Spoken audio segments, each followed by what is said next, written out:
एवं जल के बारे में डिटेल से जाना था। जल संरक्षण और जल का उपयोग हम लोग कहाँ कहाँ करते हैं, कहाँ पर किसका उपयोग कितना किया गया, वो सारे हमने बताया था। अगला टॉपिक है हमारा विभिन्न महासागर में जल की मात्रा। तो प्रशांत महासागर में जल की टोटल मात्रा कितनी होती है? 49.9%। 49.9% जो है प्रशांत महासागर में जल की मात्रा है, 49.9%। अब अगला है अटलांटिक महासागर में कितना है? अटलांटिक महासागर में अब 25.7%। अटलांटिक महासागर में कितना है? 25.7%। अगला है हिंद महासागर। हिंद महासागर में 20.5% है। और लास्ट है आपका आर्कटिक महासागर। तो आर्कटिक महासागर में आपका 3.9% जल की मात्रा है।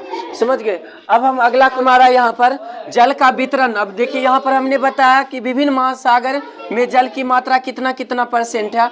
अब जल का वितरण हम कितने भागों में कितना परसेंट कहाँ कहाँ किए, वो अगला क्वेश्चन समझते हैं। तो चलिए अगला टॉपिक यहाँ पर लेते हैं, जल का वितरण। क्या लेंगे? जल का वितरण। जल का वितरण, तो ये हो गया आपका जल का वितरण।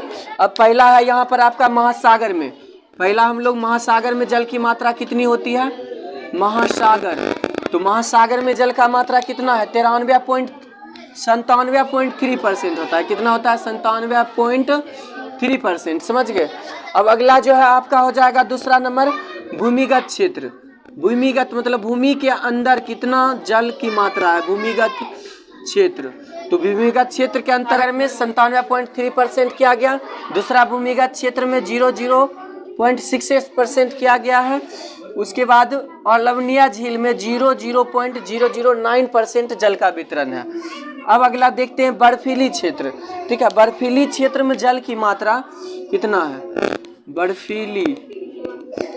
बर्फीली क्षेत्र में जल की मात्रा हो जाएगा आपका 0.2% यानी 0.02% है यहाँ पर। अब अगला है आपका 5 नंबर हो जाएगा स्थलीय समुद्र एवं झील। स्थलीय समुद्र एवं झील में, तो यहाँ पर हो जाएगा आपका सेम ये हो जाएगा जैसा ये है यहाँ पर 0.009%। ये दोनों सेम होता है स्थलीय और अलावनिया झील में। इसको ध्यान रखना आप लोगों को। अगला देखिए, अगला है आपका 6 नंबर में वायुमंडल में। वायुमंडल में जल की मात्रा कितनी होती है? तो वायुमंडल में आपको याद भी होगा, वायुमंडल में कितना होता है जल का मात्रा?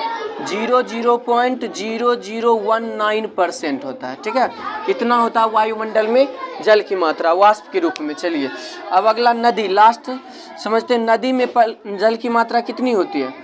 नदियों में, तो नदियों में जल की मात्रा कितनी होती है? 0.00 यहाँ पर समझिए 0.0001% इतना होता है नदियों में जल की मात्रा। मात्र इतना होता है, वायुमंडल में इतना। तो ये सब हो गया जल का मात्रा आपका हो गया सीमित रूप से। टोटल अभी ये सबको टोटल अगर जोड़िएगा कितना आएगा? 100%। यानी टोटल जल का मैंने निकाल दिया कि कहाँ कितना परसेंट होता है। आप लोग इस वीडियो में यहाँ तक समझे और अगले वीडियो में मैं फुल डिटेल के साथ जल के